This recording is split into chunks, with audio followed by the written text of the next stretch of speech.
आइए अपने अगले क्वेश्चन पे आते हैं। ये क्वेश्चन में बहुत ही ईजी है, सिर्फ सिग्मा एंड पाई बॉन्ड हमें काउंट करने हैं। कैच यहाँ पे ये आता है कि मोस्टली जब हम लोगों को नाम दिया जाता है हेक्स 1 इन 4 वाइन, ये हमारे पास स्ट्रक्चर है, तो लोग सिर्फ इसको सिग्मा और पाई काउंट कर लेते हैं। मोस्ट केसेस में ऐसा होता है, हम ये नहीं करते सब लोग करते हैं, but most of the cases में यही होता है कि लोग हाइड्रोजन भूल जाते हैं कि हाइड्रोजन के पास भी सिग्मा बॉन्ड तो है। तो चलिए हम लोग सिग्मा बॉन्ड भी बना देते हैं। इस कार्बन के पास 2 बॉन्ड ऑलरेडी हैं, H 1 2 3 4 1 2 3 एंड 4। इस कार्बन के पास ऑलरेडी पूरे कंप्लीट है, सेम हेयर एंड देन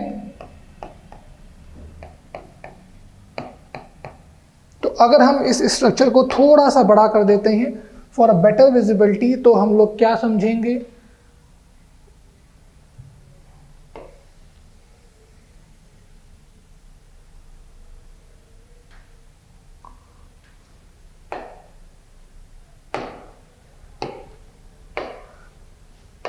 ठीक है। तो यहां पे सब देख लिया हमने, अब करेंगे सिग्मा बॉन्ड काउंट, ठीक है। 1 2 3 4 5 6 7 8 9 10 11 12 एंड 13। ओके, तो इसका मतलब हमारे पास 13 सिग्मा बॉन्ड है। पाई बॉन्ड देखते हैं, 1 2 एंड 3, ठीक है। इसका मतलब हमारे पास 13 सिग्मा है और 3 पाई है, ठीक है। That is our right answer. अगला क्वेश्चन हमारे पास आता है, हमको स्टेप्स दिए गए हैं और हमको एक्स का फॉर्मेशन बताना है। तो ये क्वेश्चन आता है हेस लॉ से। हेस लॉ का मतलब ये होता है कि जो भी हमारे पास एंथैल्पी चेंज है वो पाथ से इंडिपेंडेंट है। जो ओवरऑल एंथैल्पी आएगी वो हमेशा सेम रहेगी, आप चाहे नंबर ऑफ स्टेप्स कितने भी रख लो, उससे मतलब नहीं है। तो इसीलिए ये पाथ इंडिपेंडेंट होता है, ठीक है। तो वही उसी का एप्लीकेशन है ये, कि बहुत ही इजी है। अगर आपको खाली एक्स का फॉर्मेशन बताना है तो इसका मतलब diamond is making graphite. In short diamond होना चाहिए रिएक्टेंट में, ग्रेफाइट होना चाहिए प्रोडक्ट में। अब आप ध्यान से देखिए, इक्वेशन 1 को देखिए और इक्वेशन 2 को देखिए। इसको हम इक्वेशन 1 एंड 2 नेम दे रहे हैं। इक्वेशन 1 में देखिए डायमंड रिएक्टेंट पे है, इक्वेशन 2 में भी ग्रेफाइट रिएक्टेंट पे है। हम किसी भी एक को रिवर्स कर दें, किसी भी एक को क्यों इसी करेंगे, क्योंकि ये हमारे पास प्रोडक्ट में है। तो अगर हमने इस रिएक्शन को ऐसे लिखा, that is carbon dioxide is making C graphite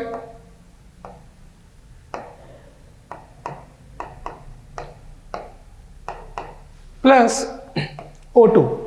तो अब चेंज क्या होगा, बस Z की जगह -Z किलो जूल पर मोल आ जाएगा। जब -Z हो गया हमारा पूरा क्वेश्चन ही हो गया, ठीक है, क्योंकि हमारे पास यहां पे x बन चुका है। अगर आपको हम करके बताना चाहें तो let's try to do in a simple way, ठीक है। पूरा स्टेप करते हैं हम लोग। यहां लिखा हमने कार्बन, ये डायमंड है, that is O2 giving as CO2। Okay, हमने इस रिएक्शन को रिवर्स कर दिया, ठीक है। तो हमारे पास क्या बन गया, CO2 making carbon which is in graphite form and then O2। तो अब अगर हम इस रिएक्शन को करना चाहें समेट, तो समेशन क्या होगा, हमारे पास CO2 यहां कैंसिल हो गया, O2 यहां कैंसिल हो गया,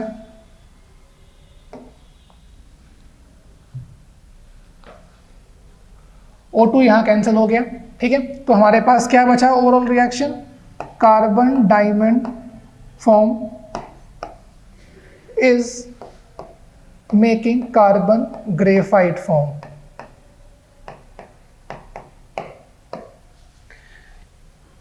इस रिएक्शन को हमने कुछ भी नहीं किया था, ये अभी भी वाई फॉर्म में है। इस रिएक्शन में हमने करी छेड़छाड़, तो इसको हमने माइनस जेड बोल दिया, ठीक है। तो अब क्या होगा, x is equals to Y minus Z, हमारे पास आंसर क्या आएगा, x is equals to Y minus Z, that is our answer. ठीक है, अब आते हैं हम लोग अपने अगले क्वेश्चन पे, जहाँ पे बात हो रही है बेसिकली ये जो क्वेश्चन है एटॉमिक स्ट्रक्चर का है, और यहाँ पे अनसर्टेनिटी वाली जो प्रिंसिपल हमने पढ़ी थी ना हाइजेनबर्ग वाली, उसको लेके बात हुई है। पहला स्टेटमेंट है, it is impossible to specify simultaneously with arbitrary precision both the linear momentum and the position of a particle. तो ये तो सही बात है, हम लोग प्रिसीजन किसी में नहीं थे, पोजीशन, मोमेंटम, प्रोबेबिलिटी हमने रखी थी एक, जो हमारे SPDF बने थे वो भी एक प्रोबेबल एरिया है जहाँ पे इलेक्ट्रॉन मिलता है, कोई प्रिसाइज पॉइंट नहीं है जहाँ पे हमको इलेक्ट्रॉन मिल रहा है। तो हाइजेनबर्ग अनसर्टेनिटी प्रिंसिपल ने यही बोला था कि it is very uncertainty of finding electron, एक प्रोबेबिलिटी बना के रखी थी हम लोगों ने। तो पहला स्टेटमेंट तो हमारा सही है। दूसरे पे आते हैं, if the uncertainty in the measurement of position and uncertainty in the measurement of momentum are equal for an electron, then what will be the measurement. Formula क्या होता है, delta X delta P H upon 4 pi. तो हमारे पास ये एक formula होता है जहां पे हम लोग निकालते हैं कि delta x into delta P is greater than और equal to H upon 4 pi. तो अब ये बोल रहा है कि अगर मेजरमेंट ऑफ पोजीशन यानी कि uncertainty in position and uncertainty of momentum equal कर दिए जाएं, that means if delta X is equals to delta P, then क्या होगा। ठीक है, तो चलिए इसको हम लोग सॉल्व करते हैं। इसको हमने यहां रखा, चलिए तो यहां पे मतलब delta P is equal, delta P square is equals to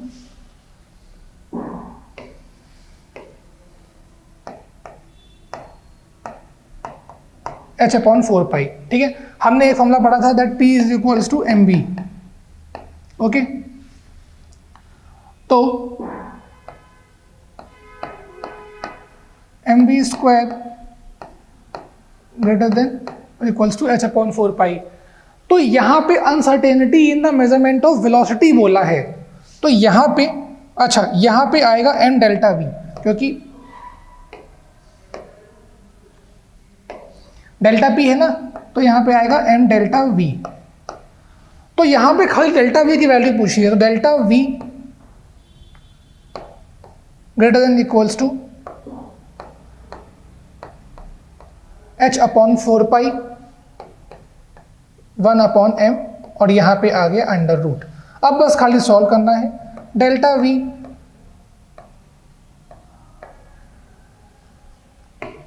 H upon pi ऐसे रहेगा, और हमारे पास यहाँ पे 1 अपॉन 2m आंसर आ जाएगा। तो आप देख सकते हो हमारे पास ये आंसर हमारे पास इस ऑप्शन से मिलता है। इसका मतलब हमारे दोनों जो स्टेटमेंट हैं वो दोनों स्टेटमेंट सही है। ठीक है, तो हमारा कौन सा ऑप्शन है, option number 2, both statement 1 and 2 are true. Okay, चलिए हम लोग अपने अगले क्वेश्चन पे आते हैं। ये क्वेश्चन अमीन से रिलेटेड है। यहाँ पे एजो डाई के बारे में बात हो रही है, तो ये मालूम होना चाहिए हमारे पास ये जो पार्ट होता है इसको हम लोग बोलते हैं एजो डाई। ये azo dye diazotization reaction के बाद कपलिंग से आता है। तो इन सारे रिएक्शन में सबसे पहले तो ढूंढो डाई एजोटाइजेशन किस में हो रहा है। अगर डाई एजोटाइजेशन नहीं हो रहा है तो वो स्टेप अपने आप एलिमिनेट हो गया, क्योंकि हमको देखो जेईई मेंस के पेपर में या किसी भी ऐसे कॉम्पिटिटिव पेपर में हमें ऑप्शंस एलिमिनेट करना आना चाहिए। अगर हम ऑप्शंस एलिमिनेट कर पा रहे हैं तो हमारे ऑप्शंस कम हो जाते हैं और उसमें हम लोग आंसर जल्दी ढूंढ पाते हैं। तो अगर हम देखें तो सबसे पहले यहाँ बोला गया था कि एजो डाई क्या होता है। सबसे पहले हमारे पास बनना चाहिए डाई एजोटाइजेशन रिएक्शन में जो बनता है हमारे पास प्रोडक्ट, उसके बाद हमारे पास बनना चाहिए कपलिंग होना चाहिए। ठीक है, तो अगर हम ध्यान दें पहले पार्ट में, देखिए ये हमारे पास नाइट्रोबेंजीन है, ये हमारे पास स्टेनस या टिन बोल लीजिए, ये हमारे पास रिड्यूसिंग एजेंट होता है, इसको रिड्यूस करेगा तो हमारे पास जो NO2 है वो बन जाएगा हमारे पास एनिलीन में। ओके, वो बन जाएगा हमारे पास एनिलीन में, तो दैट इज एनिलीन। अगला स्टेप हमारे पास है डायोडाइजेशन रिएक्शन। ये NaNO2 plus HCl will be form HNO2। यहाँ हमारे बन जाएगा हमारे पास HNO2, जो हमारे पास उसको बोलते हैं नाइट्रस एसिड, जो इन दोनों का एक एडक्ट होता है। एनिलीन बनने के बाद हमारे पास अगर HNO2 करता है रिएक्ट तो हमारे पास बनती है रिएक्शन डाइएथोडाइजेशन रिएक्शन, जहाँ पे हमारे पास सॉल्ट बनता है N2 प्लस NCl माइनस। ठीक है, अब ये बनने के बाद कपलिंग होती है, यहां बोला गया है बीटा नेप्थॉल। बीटा नेप्थॉल, ठीक है, ये बीटा नेप्थॉल होता क्या है इसका हम लोग एक बार स्ट्रक्चर देख लेते हैं।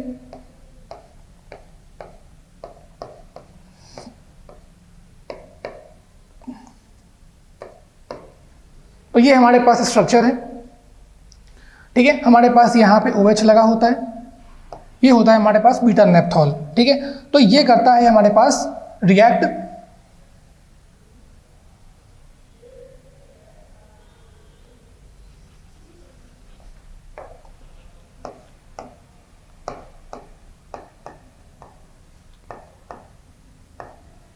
ये करता है हमारे पास react N2 plus Cl minus है। तो क्या बनेगा हमारे पास, सबसे पहले हमने वही अपना सेम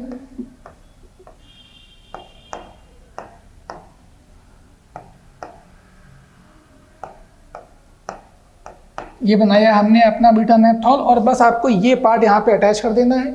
तो यहाँ पे बनेगा हमारे पास नाइट्रोजन, डबल बॉन्ड नाइट्रोजन, और हमारे पास यहाँ बन गया PH। तो ये हमारा एक कपलिंग रिएक्शन यहाँ पे होती है, इसको हम लोग एजोडाई भी बोलते हैं। जो एजो वर्ड है उसका मतलब ही नाइट्रोजन होता है, ठीक है, तो इसलिए हम लोग इसको एजो प्रोडक्ट बोलते हैं, एजोडाई भी बोलते हैं। ठीक है, यहाँ पे हमारे पास हुई डायहाइड्रोलाइजेशन, उसके बाद हमारे पास होती है कपलिंग। जो बाकी ऑप्शन है, अच्छा इसका मतलब हमारा पहला ऑप्शन ही सही हो गया। ठीक है, बाकी ऑप्शन का क्या, एक बार बाकी ऑप्शन भी देख लेते हैं। हमारे पास यहाँ बोला गया है benzene sulphonic acid is reacting with SO3Cl2। तो हमारे पास यहाँ क्या बन जाएगा, ये हमारे पास SO3H था, ये बन गया हमारे पास SO3Cl, और फिर हमारे पास NH3 बोला गया है, तो यहाँ क्या आ जाएगा, यहाँ आ जाएगा हमारे पास SO3 NH3 है ना, SO3NH2। ठीक है, तो अब बेसिकली जो भी बन रहा है हमारे पास, ये कोई यहाँ वाला जो ये प्रोडक्ट है ये तो कहीं नहीं बन रहा है। ठीक है, यहाँ तो बिल्कुल नहीं बन रहा, यहाँ भी नहीं बन रहा, हमारे पास साइनोबेंजीन है, ये H2SO4 है, यहाँ से भी नहीं बनेगा। ठीक है, यहाँ बोला गया NH2 HCl NaNO2। ध्यान से देखिए, ये अभी वही सेम चीज़ यहाँ पे जो लिखी थी, दैट इज HNO2। तो डाइएथोडाइजेशन रिएक्शन हो सकती है, यहाँ पे एनिलीन बन सकता है, यहाँ पे एनिलीन बन सकता है, लेकिन क्या इसके बाद कुछ हो पाएगा, क्या इसके बाद हमारे पास साइड में रिएक्शन, सॉरी ये तो ऑलरेडी बना हुआ है ना, ये तो ऑलरेडी बना हुआ है, तो यहाँ बन जाएगा हमारे पास N2 plus Cl minus, N2 plus Cl minus. तो इसका मतलब है हमारे पास सॉल्ट तो बन गया, डाइएथोडाइजेशन रिएक्शन तो हो गई, सॉल्ट तो बन गया, लेकिन इसके बाद कपलिंग होनी चाहिए थी ना। यहाँ पर तो टॉलिन कर रहा है रिएक्ट, तो कोई मतलब ही नहीं बनता है। जब कपलिंग नहीं हो रही है तो एजोडाई भी नहीं बनेगा। ठीक है, तो इसका मतलब ये भी हमारे पास ऑप्शन गलत है। Our answer is option number A। चलिए अब लोग अपना नेक्स्ट क्वेश्चन करते हैं। तो यहाँ पे जो नेक्स्ट क्वेश्चन है बोला गया है कि ये क्वेश्चन पहली बात तो काइनेटिक्स का है। ठीक है, यहाँ पे एक रियल लाइफ एग्जांपल ऐड किया गया है ताकि थोड़ा सा आपको कंफ्यूज किया जाए, लेकिन एट द एंड इन्होंने बोल दिया है कि भाई फर्स्ट ऑर्डर काइनेटिक्स है, पूरा क्वेश्चन ही सॉल्व हो जाएगा। केमिकल काइनेटिक्स में सबसे ज़्यादा हम लोगों ने जो क्वेश्चन सॉल्व किए हैं वो फर्स्ट ऑर्डर के ही किए हैं। तो अगर फर्स्ट ऑर्डर की रिएक्शन के क्वेश्चन आ रहे हैं तो ये बहुत इजी क्वेश्चन मानिए। सेकेंड ऑर्डर थर्ड ऑर्डर की जब बात आती है तो आपको कभी कभी फॉर्मूला नहीं लर्न होता है, लेकिन फर्स्ट ऑर्डर तो हम लोग को मुँह ज़बानी याद होता है। ठीक है, तो अगर हम लोग चलते हैं आगे, फॉर्मूला क्या था, k is equals to 2.303/t। अगर हमारे पास कॉन्सेंट्रेशन चेंज हो रहा है तो हम लोग लॉग a/a-x। ठीक है, ये हमारे पास फर्स्ट ऑर्डर काइनेटिक्स का फॉर्मूला था। ठीक है, तो अब यहाँ बोला गया है, पहले देख लेते हैं क्या क्या हो रहा है।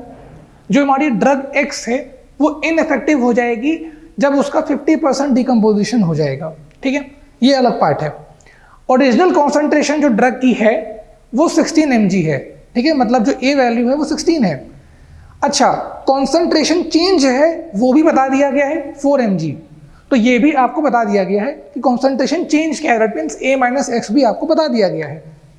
इन 12 मंथ्स भी आपको दिए गए हैं। ठीक है, तो आप ध्यान से देखो, बहुत इजी क्वेश्चन है। अगर ये चाहते तो क्वेश्चन को कॉम्प्लिकेट कर सकते थे, आपको चाहते तो ये ना बताते, चाहते तो ये जो वैल्यूज थी ये चेंज कर सकते थे, और चाहते तो मंथ की जगह आपसे ईयर पूछ सकते थे। लेकिन उन्होंने क्वेश्चन को बहुत ही ईजी रखा है, तो बस आपको वैल्यू रखनी है, आपका आंसर यहाँ पे आ जाएगा। तो k is equals to 2.303/12 log a क्या है हमारे पास 16 है, हमारे पास लॉग a-x क्या है 4 है। तो जब आप इसको सॉल्व करोगे तो क्या आएगा, हमारे पास log 16/4 है, log a/b का हम लगाएंगे फॉर्मूला, तो log a-b लग जाएगा हमारे पास। तो k की वैल्यू हमारे पास क्या आनी चाहिए 0.14। हमारे पास k की वैल्यू सॉल्व करने के बाद आनी चाहिए 0.14, और we can say 0.114। Let's add one more n।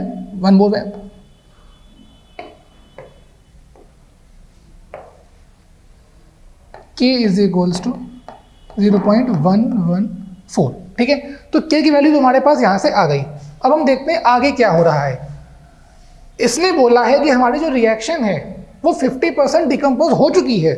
तो अगर रिएक्शन 50% डिकम्पोज हो चुकी है तो क्या हो जाएगा, that means k is equals to 2.303/t log, हमारे पास बोला गया है कि जो 50% डिकम्पोजिशन है वो ऑलरेडी हो चुका है, तो इसका मतलब ऊपर क्या आ जाएगा log 100 और नीचे क्या आएगा 50। जब log 2 की रखिए वैल्यू, यहाँ से आंसर आ जाएगा। इसको t को कर दीजिए शिफ्ट, 2.303 डिवाइड बाई 0.114 और log 2 रख दीजिए। अच्छा, इनका बेस 10 है, log का याद रखिएगा।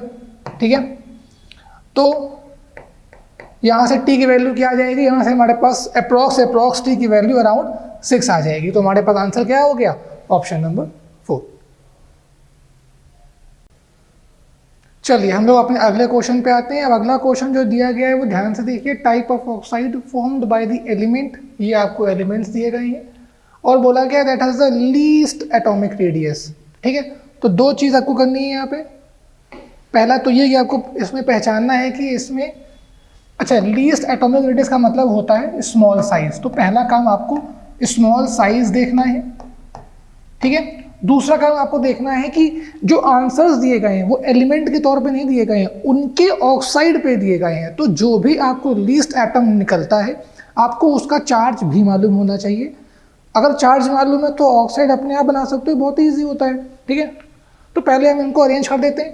ठीक है, तो हमने क्या पढ़ा था, lithium, beryllium and then boron. Lithium के नीचे सोडियम आना आएगा, बेरिलियम के नीचे हमारे पास मैग्नीशियम आएगा, बी के नीचे हमारे पास एल्युमिनियम आएगा। तो ये तो हमको पता ही है कि जब हम लोग लेफ्ट टू राइट जाते हैं हमारे पास साइज डिक्रीज होता है। तो सबसे छोटा इस ग्रुप में हमारे पास बोरॉन आ रहा है। ठीक है, बोरॉन के पास चार्ज होता है +3। अगर हम इसका ऑक्साइड बनाते हैं, ऑक्सीजन की वैलेंसी -2, बोरॉन की वैलेंसी +3, तो हमारे पास बनना चाहिए B2O3। B2O3 बोल दीजिए या फिर A2O3 बोल दीजिए, इन्होंने A वेरिएबल लिया है।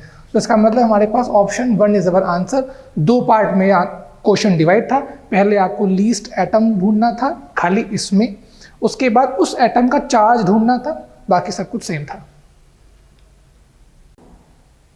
चलिए हम लोग अपने अगले क्वेश्चन पे आते हैं। अब अगले क्वेश्चन पे हम लोग ये पढ़ रहे हैं कि यहाँ पे आयनाइजेशन एंथैल्पी पता होना चाहिए क्या होता है, और ग्रुप 15 एलिमेंट्स तो पता ही होने चाहिए, लेकिन एपेटाइट फैमिली के बारे में पता होना चाहिए कि एपेटाइट होता क्या है।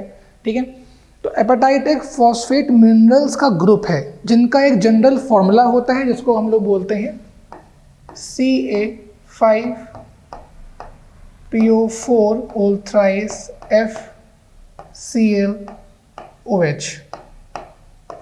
ये एक हमारे पास जनरल फॉर्मूला होता है एपेटाइट फैमिली का, जो कि हमारे पास बेसिकली फॉस्फेट से बने होते हैं। ठीक है, अगर हम इस पर्टिकुलर ग्रुप 15 के बारे में बात करें तो इस ग्रुप 15 में सिर्फ फॉस्फोरस ही है जो इस एपेटाइट फैमिली को बिलोंग करता है।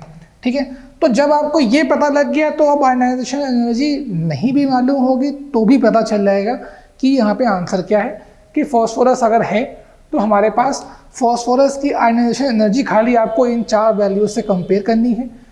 अब हमको ये मालूम है कि जो आयनाइजेशन एनर्जी होता है वो उसका मतलब होता है energy required to remove the electron from the outermost shell. तो अब अगर हमारे पास यहाँ पे IE का बोला गया है तो ये डाउन द ग्रुप डिक्रीज करती है and in the period increase करती है। ठीक है, अगर हम बात करें मोर प्रिसाइजली तो ionization energy down the group decrease करती है। Let's not go on the period side now, okay, let's talk about only the group size. तो ग्रुप वाइज में हमारे पास जो आयनाइजेशन एनर्जी होती है वो डाउन द ग्रुप डिक्रीज करती है। तो उस केस में हमारे पास जो फॉस्फोरस है उसकी वैल्यू हो जाएगी हमारे पास 1012। पहली हमारे पास नाइट्रोजन की हो जाएगी, बाद में हमारे पास जो बाकी मेंबर्स हैं nitrogen, phosphorus, arsenic, bismuth, antimony, ये सारे हमारे पास जो भी हैं उनकी IE हो जाएगी, लेकिन फॉस्फोरस की हमारे पास 1012 के अराउंड होगी। ठीक है, तो हमारे पास इस क्वेश्चन का आंसर 1012 है। इसके लिए आपको एपेटाइट के बारे में मालूम होना चाहिए था। जनरल फॉर्मूला नहीं भी मालूम हो तो भी चलेगा, लेकिन ये मालूम होना चाहिए था कि एपेटाइट फॉस्फोरस को बिलोंग करता है। ठीक है, तो हमारा आंसर है ऑप्शन नंबर 1। अब हम बात करते हैं हमारे पास एक ऑर्गेनिक रिएक्शन से। यहाँ पे बताना है चारों ऑप्शन में HBr अगर रिएक्ट कर रहा है तो फिनॉल मिलना चाहिए, ये किस ऑप्शन में पॉसिबल हो पाएगा। तो बनी बात है, आप देख रहे हो कि यहाँ पे ईथर दिए गए हैं आपको।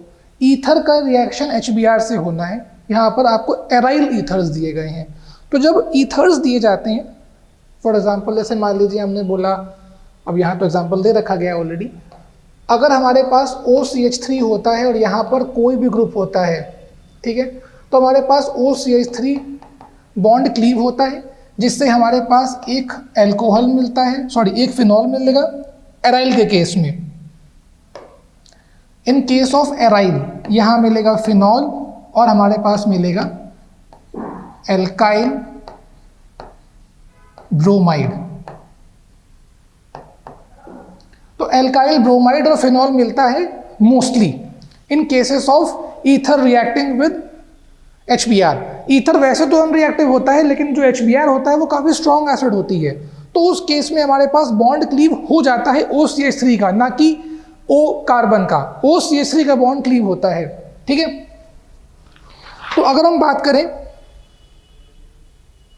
That O carbon of benzene, okay, that O carbon was of benzene. हाँ भाई, तो हम यहाँ बात करते हैं ऑप्शन नंबर 1 में। देखिए ऑप्शन नंबर 2, 3 एंड 4।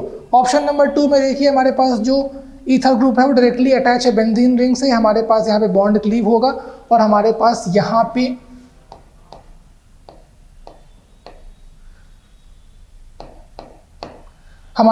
पे जब बॉन्ड क्लीव होगा तो क्या बनेगा,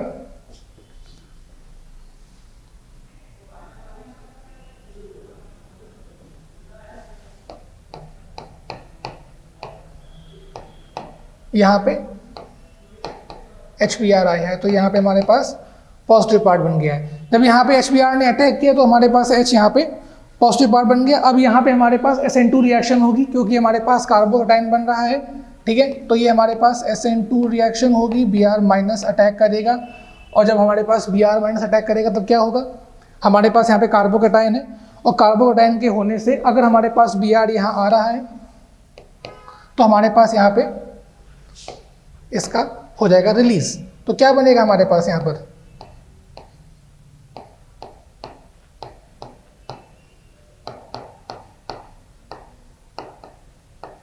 तो हमारे पास ऑप्शन नंबर बी हमारा राइट आंसर होगा, ठीक है।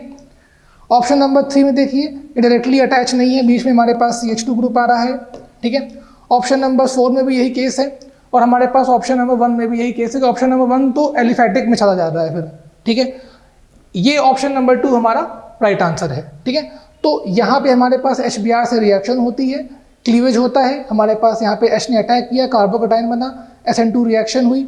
मोस्टली यही होता है कि SN1 SN2 कौन सा रिएक्शन होनी है ये भी मैटर करता है जब हमारे पास 2 डिग्री बनता है, ठीक है। यहाँ पर भी ऐसे ही कुछ सीन था कि जब HBr कर रहा था रिएक्ट तो कौन सा SN1 SN2 आएगा ये भी मैटर करता है इन केस ऑफ सबस्ट्रेट, ठीक है। तो यहाँ पे SN2 रिएक्शन होती है और CH3Br बनता है, यहाँ पे हमारे पास फिनॉल बनता है, और फिनॉल ही हमसे पूछा था, तो हमारे पास option number 2 is the right answer,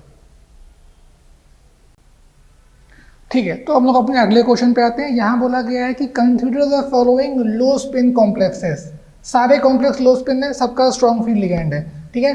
the sum of the spin only magnetic moment values of the complex having yellow colour is. तो अब यहाँ पे 2 चीज़ें बोली गई हैं, एक तो spin only magnetic moment value निकालनी है सबकी, सबका सम करना है, ठीक है, खाली उन कॉम्प्लेक्स का जिनके पास येलो कलर है। अब ये येलो कलर वाला केस फंसता है, क्योंकि येलो कलर्स आपको अगर नहीं मालूम है तो आप तो सबका सम कर दोगे, ठीक है, क्योंकि आपको ये भी आता है, ये भी आता है, उन लोगों ने ऑलरेडी बोल रखा है कि spin only magnetic moment value निकालनी है, ये तो आप निकाल लोगे बड़े आराम से, कलर मालूम होना चाहिए। तो चलिए पहले हम लोग कलर की बात कर लेते हैं, या एक काम करते हैं डिटेल वाइज चलते हैं। जो हमारे पास पहला स्ट्रक्चर है, ठीक है, यहां बोला गया हमारे पास K3 cobalt and then nitro group. हमारे पास जो कोबाल्ट है इसका जो हमारे पास ऑक्सीडेशन स्टेट आएगी वो आएगी +3, तो कोबाल्ट हमारे पास +3 ऑक्सीडेशन स्टेट में है, लो स्पिन है, मालूम है, ये कंपाउंड येलो कलर में होता है, ठीक है। अच्छा, +3 ऑक्सीडेशन स्टेट है, तो अगर हम बिल्कुल इन शॉर्ट में बात करें कि कॉन्फ़िगरेशन में क्या चेंज आएगा, तो हमारे पास कॉन्फ़िगरेशन में क्या चेंज आएगा कि वो हमारे पास D6 हो जाएगी, और इसका मतलब हमारे पास नंबर ऑफ अनपेयर्ड इलेक्ट्रॉन 0। जब नंबर ऑफ अनपेयर्ड इलेक्ट्रॉन ही 0 होंगे तो स्पिन ओनली मैग्नेटिक मोमेंट नहीं बनेगा। ऑप्शन बी की बात करते हैं। ऑप्शन बी में क्या लिखा है कि हमारे पास ये Fe है, तो Fe का ऑक्सीडेशन स्टेट क्या होगा +4 - 6 2, तो हमारे पास ये +2 में आ रही है, ठीक है। अब हमारे पास ये +2 में आ रहा है, क्या इसका कलर येलो होगा? हाँ, इसका कलर भी येलो होगा। मतलब अगर हम बोल रहे हैं आपसे कि कलर येलो है तो इसका मतलब ये नहीं कि वो कंप्लीट येलो है, हो सकता है कि वो थोड़े से ऑरेंज में जा सकते हैं, थोड़े से रेडिश भी जा सकते हैं, लेकिन बहुत स्लाइटली, ठीक है। तो कंप्लीट येलो तो बिल्कुल नहीं है। Fe+2 की बात हुई तो यहाँ पर कॉन्फ़िगरेशन क्या बन गई, D6 बन गई, और जिसका मतलब 0 अनपेयर्ड इलेक्ट्रॉन है, 0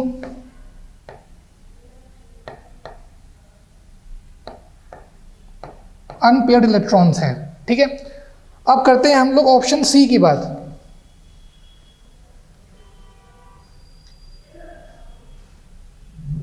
या ऐसी को छोटा कर देते हैं।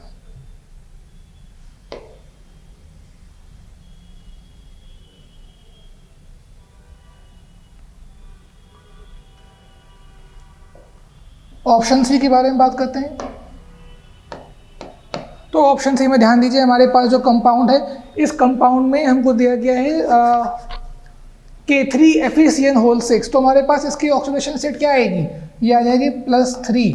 अच्छा, अब +3 के केस में क्या हो गया, ये हमारे पास Fe+3 है, ये बन जाता है हमारे पास D5, after removing the electron, ठीक है। D5 लो स्पिन अभी भी है, बस इसमें दिक्कत ये आएगी कि ये येलो कलर में नहीं आता है, ठीक है, ये थोड़ा सा पर्पल बन जाता है, ये कॉम्प्लेक्स थोड़ा सा पर्पल कलर का होता है, रेडिश पर्पल, इसलिए इसके पास अनपेड इलेक्ट्रॉन तो हैं, इसका बोहर मैग्नेट्रॉन भी √3 आएगा, लेकिन ये यहाँ पर अप्लाई नहीं होगा क्योंकि उनका ही सम करना है जो येलो कलर में है, तो येलो कलर में ये है ही नहीं, ठीक है। तो फिर इसको हम लोग कर देंगे नेग्लेक्ट। आते हैं डी वाले ऑप्शन पे, जो कि हमारा कॉपर वाला केस है। तो यहां पर हमारे पास क्या बन रही है ऑक्सीडेशन स्टेट,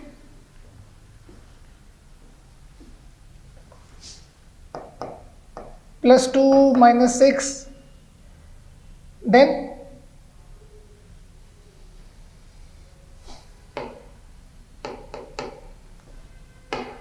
हमारे पास डी वाले केस में बनेगी ऑक्सीडेशन स्टेट +2, ठीक है, और हमारे पास ये भी बनेगा कॉम्प्लेक्स येलो, ठीक है। जो केस यहां अप्लाई हो रहा है वही केस यहां भी अप्लाई होगा, सेम चीज है, हमारे पास नंबर ऑफ अनपेड इलेक्ट्रॉन 0 है और कॉम्प्लेक्स येलो में जा रहे हैं, ठीक है, और इनका हमको मैग्नेटिक मोमेंट जो है वो 0 मिल रहा है। तो अभी तक हमको सबका अगर सम करना पड़े तो सबका सम अभी तक 0 ही आ रहा है, कोई भी ऐसा कॉम्प्लेक्स नहीं है जो येलो हो और उसके पास एक भी अनपेड इलेक्ट्रॉन हो, ठीक है।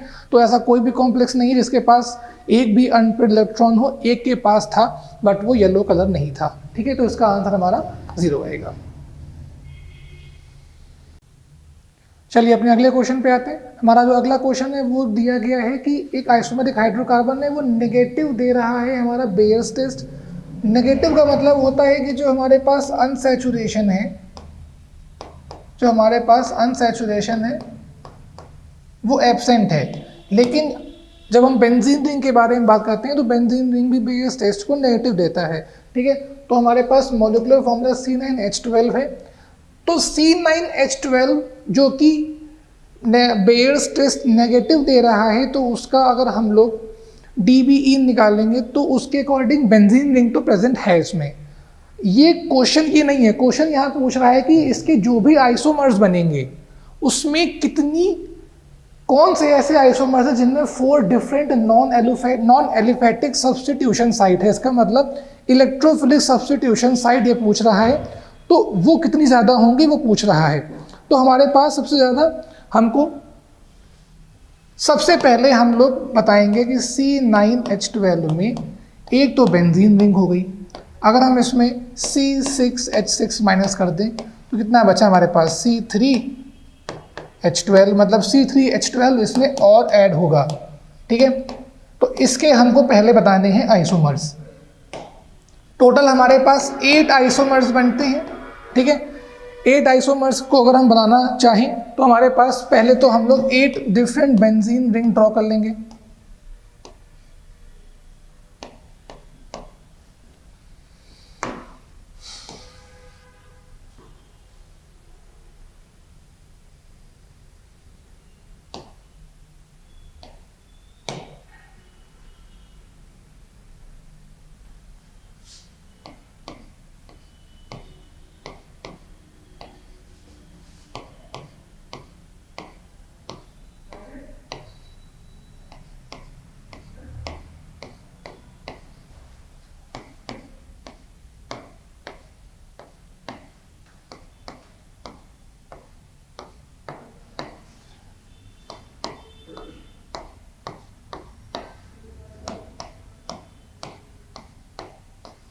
तो हमने यहाँ देख सकते हो हमने यहाँ पे टोटल 8 बेंजीन रिंग्स बनाई हैं।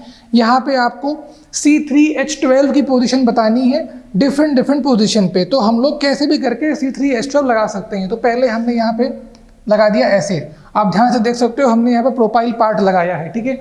दूसरे केस में हम लोग ऐसे लगा सकते हैं। तो अब आप देख सकते हैं यहाँ पे जो 2 डिफरेंट साइट्स हो रही हैं, यहाँ पे डिफरेंट साइट्स में क्या इलेक्ट्रोफिलिक सब्स्टिट्यूशन हो रहा है। एक हम लोग यहाँ पे लगा देंगे लाइक दिस, या फिर like this.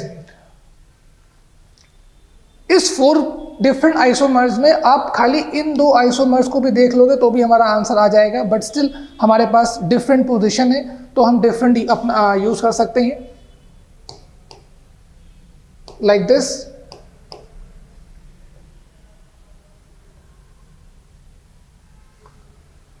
One two three four, और इसको हम एक थोड़ा सा रब कर दें, यस।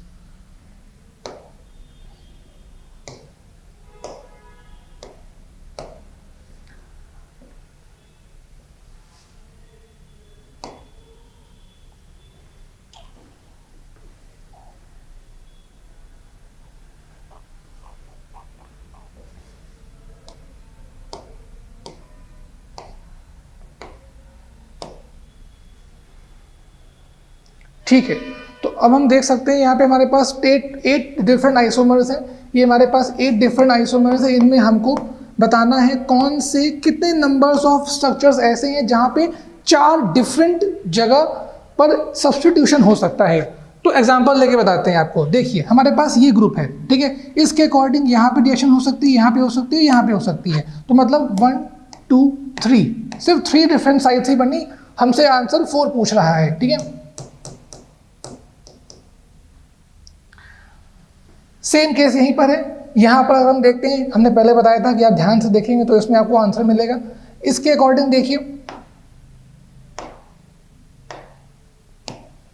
हमारे पास इसके अकॉर्डिंग यहाँ पर बन रहा है और यहाँ पे बन रहा है, ठीक है।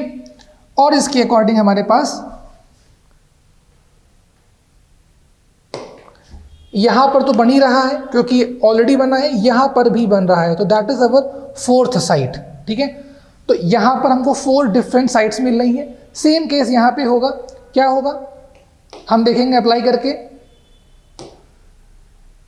इसके रिस्पेक्ट में यहाँ पे हो रहा है 1 2, ठीक है, और इसके रिस्पेक्ट में यहाँ पे हो रहा है, तो 1 2 3 एंड 4, तो 4 डिफरेंट साइट्स मिल रही हैं आपको इलेक्ट्रोफिलिक सब्स्टिट्यूशन रिएक्शन के लिए। लेकिन अगर आप यहाँ पे कहीं भी देखोगे तो आपको कहीं नहीं मिलेगा।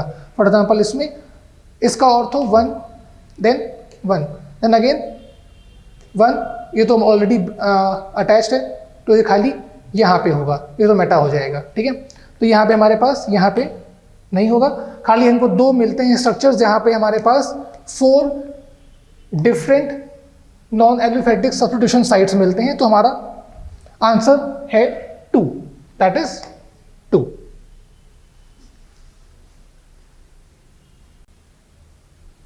चलिए, जो हमारा अगला क्वेश्चन है वो क्लेजेन-स्किमित रिएक्शन के ऊपर भी है और मोल कॉन्सेप्ट के ऊपर भी है। तो अगर आपको ये 2 टॉपिक आते हैं तो आप क्वेश्चन कर लेंगे। मोल कॉन्सेप्ट वाला पार्ट तो बहुत इजी है।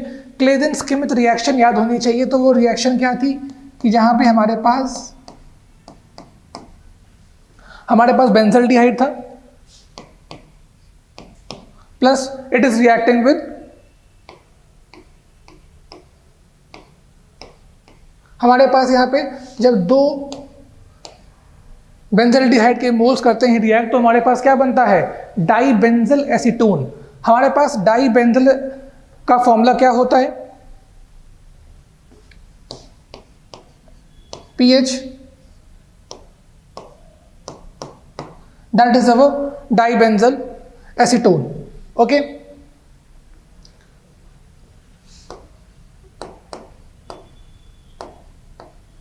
डाइबेंजल एसीटोन, ठीक है। अब ये बोला गया है कि हमारे पास जो बेंजल्डिहाइड है वो 5.3 ग्राम है, ठीक है, और जो हमारे पास टोटल प्रोडक्ट है वो 3.51 ग्राम का ऑब्टेन हुआ है, ठीक है। फिर हमसे यहाँ पे परसेंटेज यील्ड पूछी गई है। तो परसेंटेज यील्ड का सबसे मेन जो फॉर्मूला था हमारे पास वो क्या था, theoretical yield upon actual yield into 100, okay. तो अगर हम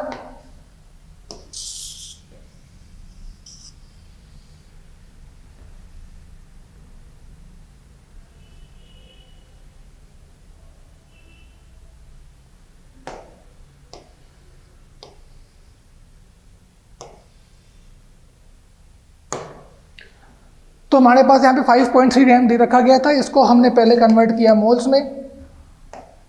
जब हम इसे कन्वर्ट करेंगे मोल्स में तो हमारे पास क्या आंसर आ जाएगा, हमको पहले यहाँ पे बेंजोल्डिहाइड का वेट निकालना होगा। बेंजोल्डिहाइड का वेट निकालने के लिए हमारे पास 5.3 डिवाइड बाय 106,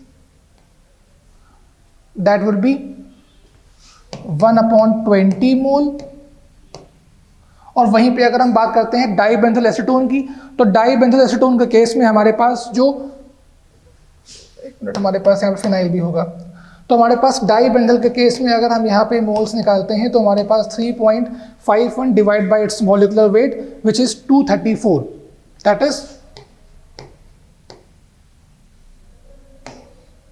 इज 234। तो हमारे पास यहाँ पे जो उसका वेट आ रहा है वो 234 आ रहा है। अगर हम इसके मोल्स निकालते हैं तो हमको मिलेंगे यहाँ पे 0.015।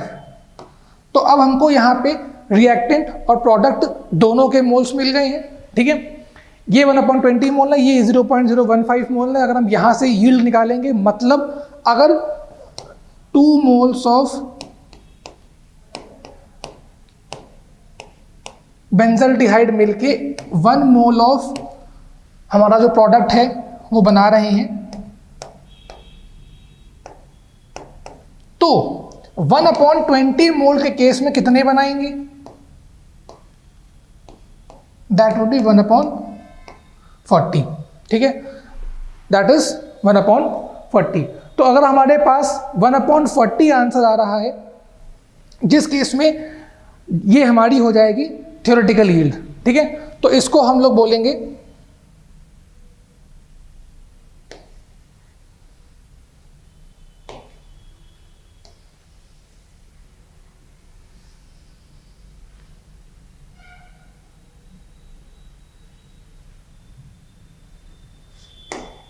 हमारे पास जो थ्योरेटिकल यील्ड थी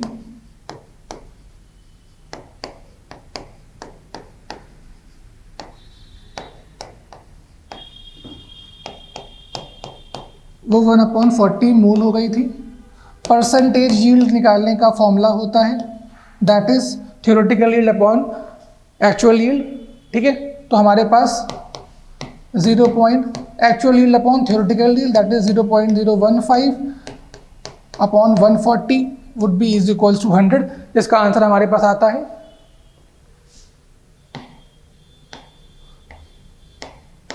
60%। तो इसका मतलब हमारे पास जो यहाँ पे परसेंटेज होगा वो 60% होगा, and that is our answer. हमारा अगला क्वेश्चन है जहां पे हमारे पास एक ऑर्गेनिक कंपाउंड है, एक हमारे पास ऑर्गेनिक कंपाउंड है